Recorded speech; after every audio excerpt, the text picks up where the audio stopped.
All right, good morning, guys. Good afternoon over there. So just because of the time sensitivity, so we put out a demand for the $2.5 million. Just because, again, it's the value of the case, kind of what they done to me, and everything after the fact. So it's calculated to about 2.5 million as it stands right now. Um, so because they have 2 weeks left, I think I'm going to be kind of taking my campaign and putting pressure on Carmax for the next 2 weeks, and just try to build some exposure on that. Try to get some support into the media and things like that. So if you guys can help out, share my story, it would mean a lot. But for the next 2 weeks, I'm just going to be kind of focused on putting pressure on Carmax, and we'll get away a little bit from the similar campaign just because it's time sensitive. I just need you guys' help to kind of help get the word out there. So basically, I just want to reiterate, I have a blank termination paperwork. So they basically fired me and didn't give me cause for it. They had some meetings along the way and things like that, why they said it was, but they didn't officially fire me for anything. They just left me with a blank termination paperwork. Now, with that in mind, I need to remind everyone that I filed a discrimination complaint on March 1st, and then they fired me on April 1st. So you do the math. It was retaliation. We don't. There's not much to prove. They can't retaliate against me. And if they did, or were going to retaliate, or were going to fire me, and they had cause, they have to justify that cause, and they have not. So um, that's kind of what we're going to be doing, just putting pressure on them. I'm not settling, so it's either 2.5 or we're going the distance. So I just need Carmax to understand that they have one shot to make this work, and I want them to see that they only have one shot, and I want the support from you guys. Um, because I want them to know this is a team effort. It's not just going to be for me.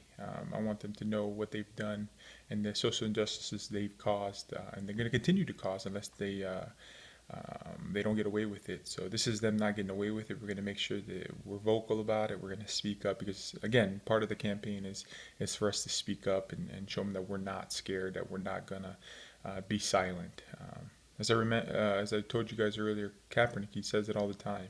Believe in something, if it means sacrificing everything. And thankfully, I've got nothing to lose. They've taken everything from me, so it's a lot easier to go about this and risk everything. Now, Carmax, on the other hand, there's a lot to risk. They're not necessarily going to come back with a low number and piss me off. Basically, there's just no reason for it. They have so much to lose and um, so much exposure to gain, and they don't want that. They don't want type of exposure in this kind of area. It's not a good thing for them. So just help me get this story out. I'm going to be posting it on Twitter, Villanueva882. I'm just going to, like I said, reach out to. I've always been reaching out to Kaepernick. He's been there silent for me, and I appreciate it. But I'm reaching out to Carmax to let them know, like, hey, let's put this behind us. But don't insult me, and don't insult us, actually. So give me, like I said, for the next 2 weeks, we're just going to be putting a lot of pressure on Carmax to make it right, and I need your guys' help. So enjoy the rest of the day, guys. I still got half of the day back on the mainland. Remember, guys, just take a step forward if you guys are struggling.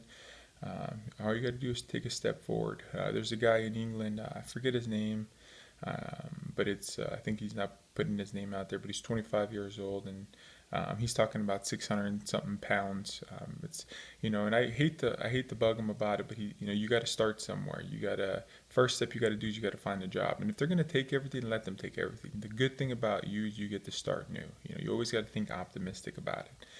So he's a little worried for, I think it's like $750 American dollars, but he's stressing out because he can't pay 750 bucks. Like, let them take it. Let them come after everything. If you got to start from ground zero, so be it. It's a positive thing because then you can only go up from there. But if he still has steps he can take, just you got to take that one step, man. That's all I can say. You can't necessarily rely on other people to pay your bills and things like that. You got to do it yourself. You got to put that first step, and it's not just because it's just so you can pay your bills. It's because it's in the future. Things like this will come up again, and you have to be able to know, hey, I've overcome this before. I can do it again. So you just need that experience in your toolbox so you can rely on it, and that's how you become a stronger individual. So I've lost everything. I don't even have a house to call my own, apartment to call my own, none of that. So I'm well under what you are. I was so I work for it, dude. So don't be scared to work for it. Shout out to you, man. Stay up, keep your head up, and then let's go after this Carmax. Thanks.